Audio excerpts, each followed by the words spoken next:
for the continuation, we have the process of strategic decision making. So we'll see a video of how decisions are made.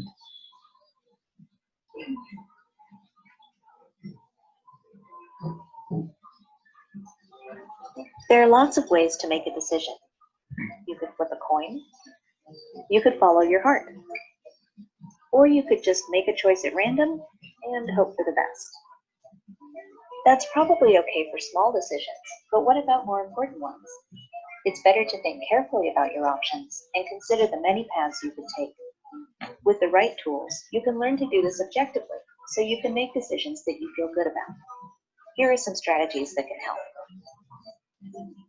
The first step to making any decision is simple. Identify the problem. As an example, say you're trying to choose between two different apartments. One is cheaper, but farther away from work. The other is closer and nicer, but much more expensive. Which one would you choose? Depending on what you value, you probably have some idea. This initial response, the one tied to your instincts and emotions, is perfectly valid. However, you should also try to look at your options rationally. Start by comparing them. There are several ways to do this. For example, you could list all the factors that you're considering, things like price, location, and other amenities. Then choose the one thing that's most important to you. With that in mind, which option comes out on top? You could go one step further and create a point system. Take that same list and turn it into a scorecard for each option. In this example, that means apartment 1 would score high on affordable rent, let's say a 10, but much lower on location. Apartment 2 would score about the opposite. Keep going down the list until you've scored every item, being as objective as you can. Then add up the totals, and maybe you have a winner. Looking at it another way, you could evaluate one option at a time with a list of pros and cons. It sounds simple, but sometimes it helps to write these things down. This time, it's okay to be subjective. Certain factors can and should carry more weight than others. It's how you feel about them that counts, so be honest about what these things mean to you. Imagining possible outcomes might give you some perspective on the decision. Say you're thinking about adopting a dog. What do you think the consequences might be in a month? In a year? How about several years from now? Making decisions can be a roller coaster ride, especially when there are long-term consequences to think about. We can't see into the future, but we can try to be prepared. At this point, it's normal to feel overwhelmed, even stuck. With so much to consider, how do you know you're making the right choice? There are 2 more techniques that can help you fire up your brain and trick it into thinking differently. Try this one, the 2-minute diversion.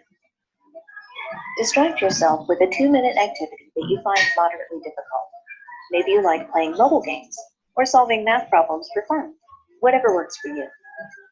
Believe it or not, you'll continue to process the decision unconsciously, according to brain imaging research by Carnegie Mellon University. This brief window of time helps you internalize important details, so you can make better, more insightful decisions. Sometimes it helps to step outside yourself and pretend you're helping someone else. Studies show we're able to think more objectively in third person. That's why it's easier to give advice than it is to receive it. If a friend or family member was struggling with the same decision, what questions would you ask them? What compromises would you suggest? Really think about it. Adopting a different point of view might help you see the situation in a whole new way. Making decisions isn't like taking a test. There are no right or wrong answers per se. It just depends on situation. Focus on taking the time to think about your options and what you hope to achieve, so you can feel confident about the choices you make. It's not as easy as flipping a coin, but it's worth the extra effort.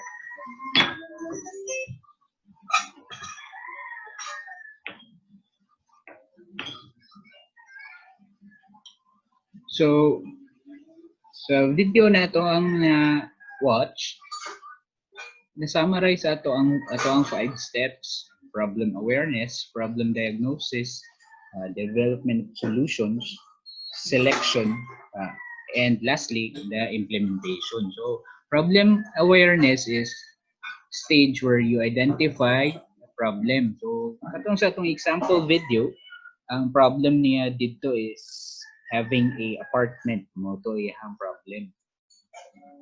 Then sa problem diagnosis, butang niya dito ang iyang mga pros and cons of the said alternatives. Alternatives will be the strategies or mga decisions na pwede nato imuon. Then gibutangan pa gid niya og rating system mo to ang development of solutions. Napod dito sa video, when it comes to the selection of solution, kato bitong magpahulay siya or mag-take back ka sa quiz. Natay ginatawag sa business na incubation stage. Incubation stage is a step where you relax, where you stop thinking about the decisions or the problems. Dayon, after you have relaxed, na ay time na mabot into ang eureka.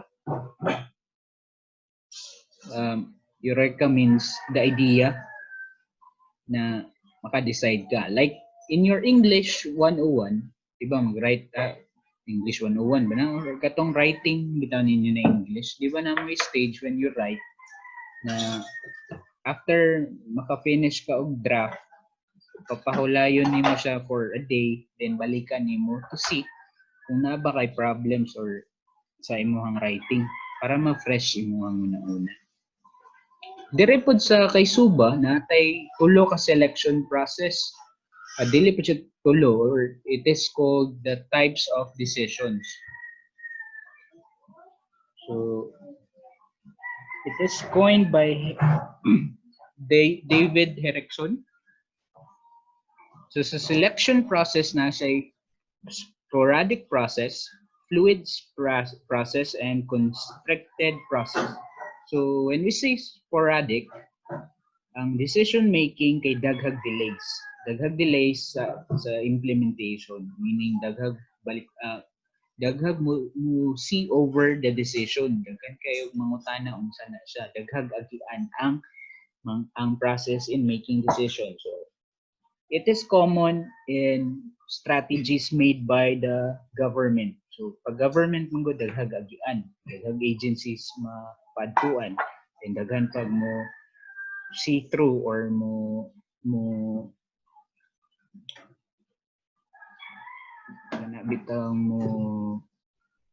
evaluate sa ato ang alternatives. When we say fluid process, dire walay delay. Diretso lang, dali ra ang decision making. Wala kayo pangutana or kote.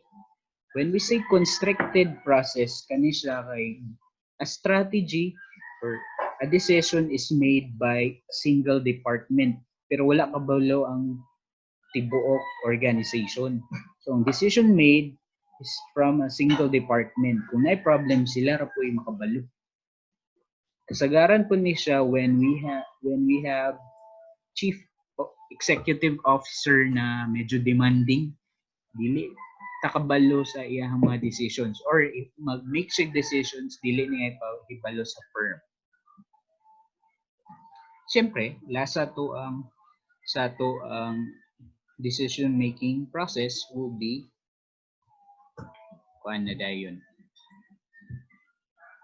the implementation of the decision. Again, dito sa video giingon na walay perfect na alternative, meaning we are only preparing for the future kasi it is a plan, dili ta ka sure po na 100% tama atong decision. Mao nang mag-screen ta or magamit ta quantitative techniques para at least close sa ato ang project. So any questions so far katong duha na to ka slides kaning types of decision, then process of strategic decision making? Questions?